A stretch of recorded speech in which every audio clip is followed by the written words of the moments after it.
Hello សួស្តីបងប្អូនទាំងគ្នាថ្ងៃនេះខ្ញុំមានផ្លែខរបៀបមួយផ្លែចាដើម្បីយកមកបុកដូចល្ហុងអញ្ចឹងណានិយាយរួមទៅនៅស្រុកនេះបើសិនជាអត់មានល្ហុងគឺមានតែផ្លែខរបៀនេះហើយអាចជំនួសល្ហុងបាន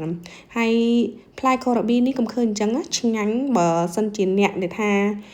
អត់សូវចូលចិត្តល្ហុងញ៉ាំផ្លែនេះចង់ឆ្ងាញ់ជាងល្ហុងទៀតដោយសារវាស្រួយហើយ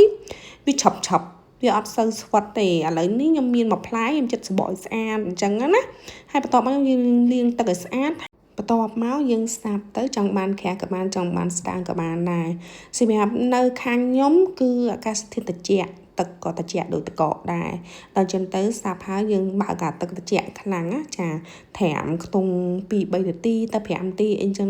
ដើម្បីឲ្យផ្លែខរបៀហ្នឹងវាស្រួយឆ្ងាញ់ហើយបន្ទាប់មកខ្ញុំមានគ្រាន់មួយផ្លែចាខ្ញុំអត់សាបទេនិយាយរួមទៅខ្ញុំឈូសនឹងកបិតមុខ2ចឹងហ្មងណា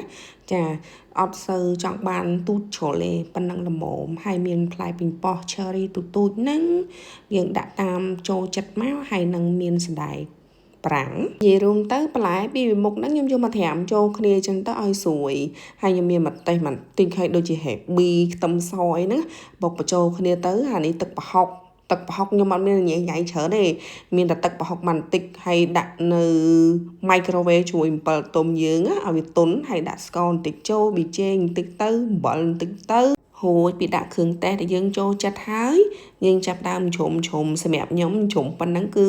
អូខេហើយខ្ញុំអត់បោកទេដោយសារតែបុកទៀតពេញនឹងហ្មងប្រឡាក់ពេញផ្ទះចាហើយបន្តមកឥឡូវយើងចាប់ផ្ដើមដាក់សណ្ដែកប្រាំងនៅស្រុកខ្មែរគេដាក់សណ្ដែកគួរតែនៅខាងខ្ញុំប្រទេសអាល្លឺម៉ង់នេះគឺដាក់សណ្ដែកប្រាំងហ្នឹងគឺវាគ្រប់គ្រាន់ហើយអាចជំនួសសណ្ដែកគួរបានហើយខ្ញុំមានប៉េងប៉ោះអូយប៉េងប៉ោះនេះ